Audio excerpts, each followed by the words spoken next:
Namutikwa w'enkuba afudembye mu kitundu kyaffe ky'e Namayingo agenza okukyawa olunaku lwa leero nga amayumba 15 gali ku ddimwa era ng'abantu abeera mu maka gano abassuuka mu 8 tebalina wa kusula. Kye tukoze kwe kulaba nti abantu bano tubaggyayo ne tubaleeta ku ggombolola wano e Buhemba kubanga ekyalo ekisinze kukosebwa ky'ekyalo ky'e Sityohe, nga Sityohe kino era ky'ekyalo ekirimu n'ekitebe ky'eggombolola lyaffe ery'e Buhemba.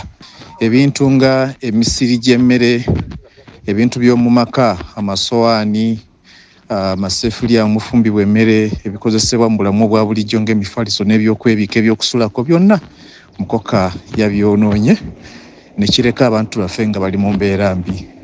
Kyetuva tukubiriza minisitule ey'ebigwate biraze ssaako ne ofiisi ya Prime Minister e Kampala okulaba nti abantu baffe bano ab'e Namayingo nga bulijjo omutera okukola mubaddukirira mangu bayambibwe kubanga ku ggombolola tubatadde tekiri sustainable.